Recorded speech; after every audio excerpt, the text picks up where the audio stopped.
What's up, everyone? Your nature girly coach and consultant Raynell at Reno Consulting Solutions. So what do snakes have to teach us? Well, in nature, anytime animals develop things like venom, color, like flowers, or color on their skin that is not brown or natural, like blue or reds, anything that's poison, and we know in general, like if a mushroom is brightly colored red, that's kind of a warning sign. Frogs, right? So it's the same thing with snakes. Their venom takes so much resource and energy for them to create this potent chemical that can be fatal for another animal, that they want to conserve this. But when we come across younger juvenile snakes, they're going to tend to strike in times where they could have actually conserved that for a much bigger threat. But they're learning, they're juveniles, and they tend to react in times that they probably shouldn't react, because now that they've expended all of this energy that they've used to create that chemical, they have to re-up on that again. Now, adult snakes have learned those lessons and are a little bit more skilled and aware and discerning when a real actual threat is happening to then use that venom. All right, so in your leadership, I've used this snake analogy in times where my clients want to really react to a situation or have their needs met, because they're being harmed, right? There's a threat happening, and they're gonna want to, seek needs like, you need to apologize to me, or you need to own up to that behavior that you hurt me by. So what I guide my clients towards is like, okay, let's look at the bigger situation here, because there are different dynamics happening. Let's take, for example, you're in a situation where one of your peers, or maybe even a higher up or a supervisor, is constantly interrupting you, and you're taking this in as dismissing you or not valuing you. And you're coming to me and saying, Coach, I want to work through this sticky situation. How do I approach this person about the behaviors that they're doing that really hurt me and harm me, make me feel certain ways? Now, I'm going to roll back my clients to really take a look at the situation. And oftentimes, I've used the snake analogy and the behavior of snakes in order to guide us into understanding how to conserve our energy and strategize how to deal with a situation like this. You need to find a way to shift the dynamic in the relationship. And the goal here is to really shift the relationship from being reactive to each other into creating stronger bonds. So what do? I roll the thought process back, and we look at the situation, right? And we look at the person, the person I'm coaching, and their leadership. And sometimes I say, okay, I'm going to challenge you here and say, before you bring up this request to this person that hurt or harm you, let's talk about where those needs come from. So if you're wanting to have this person acknowledge that they did something to harm you and you want them to apologize, let's think about where that need for you to have them acknowledge that and also apologize to you. So I'm going to ask, where does the need to be acknowledged come from? Can you identify what the acknowledgement, what's leading you to want them to acknowledge the hurt or harm that they have caused to you? And this brings up the impact it has on you as the person who received it. And we work with that part of cultivating your leadership. Now, requesting that the person apologize to you is a matter of asking yourself, if this person does apologize to me, how does that benefit the cultivation and growth of our relationship after this incident? Now, think about that.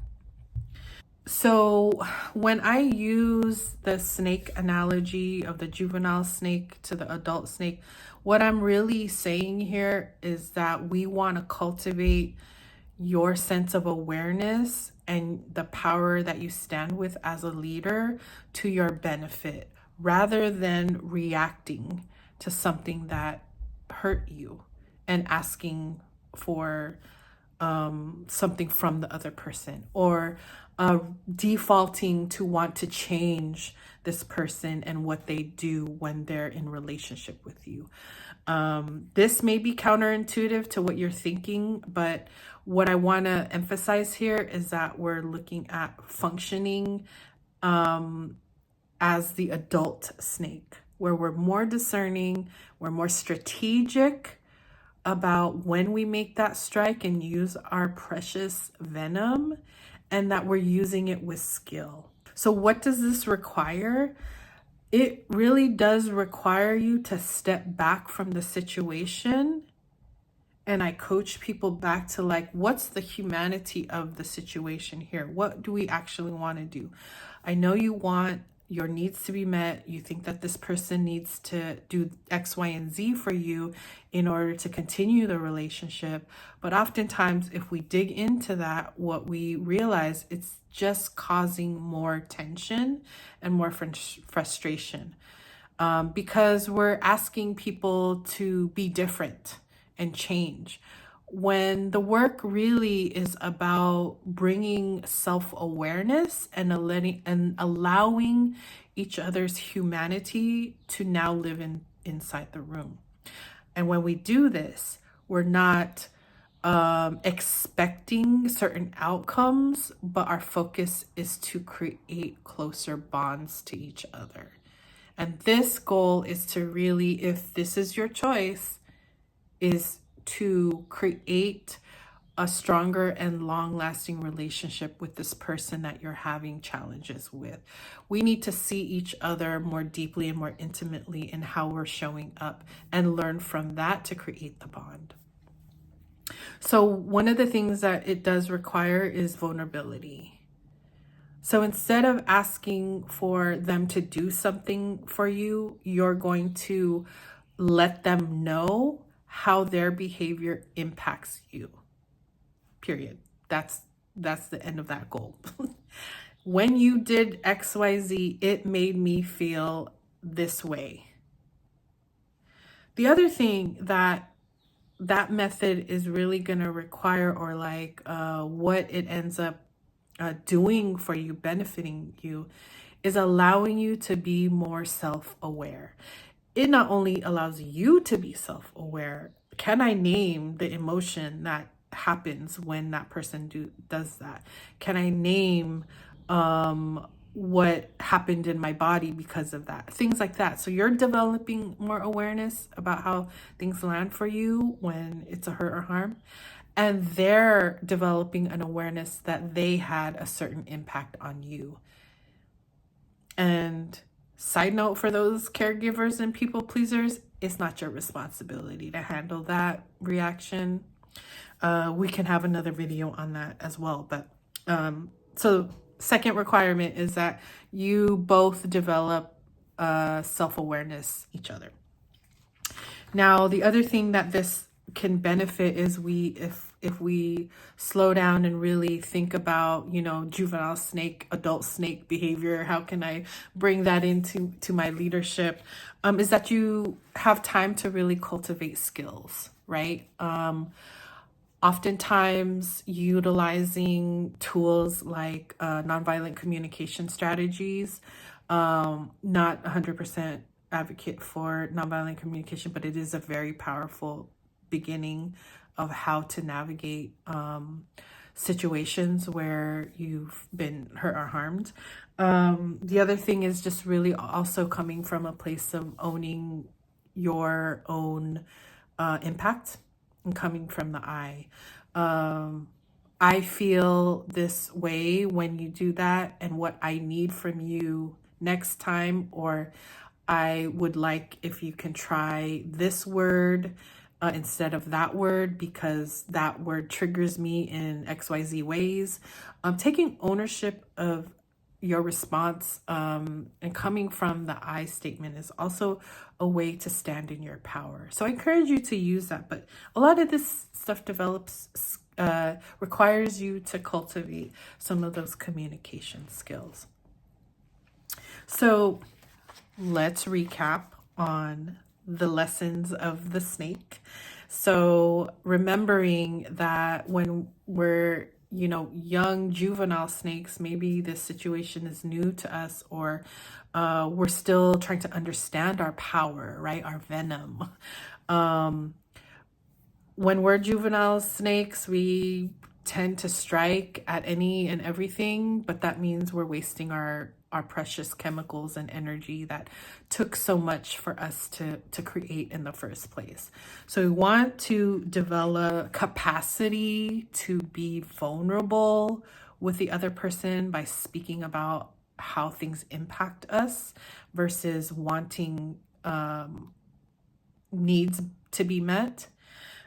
We want to develop a self-awareness so that we can actually name how that thing is impacting us. And this also puts us in a place to cultivate different kinds of communication strategies and skills to approach these situations. And that does require some of, unlearning in the mind, figuring out different communication skills that are out there, coaching with me. But at the end of the day, this has been a super helpful analogy for a lot of my disruptor fiery coaches that really just want to make change right then and there. I say, let's strategize this a little bit more and look to the snake behavior in order to really land in a place of your leadership that is empowered and standing in your power, and that you're showing them that you've developed skills and you can't be played. All right. This is a lesson for you today around the snake. It is also 2025, the year of the snake. Hello. Let's amplify it. Let's live it and be the baddie leader that you are, because this is our time. I hope that this analogy and lesson is helpful for you today. Comment, start the discussion. I would love to hear how this lands, and if you have utilized this metaphor for yourself in any of the situations, any of the sticky situations you find yourself in at work, and try it.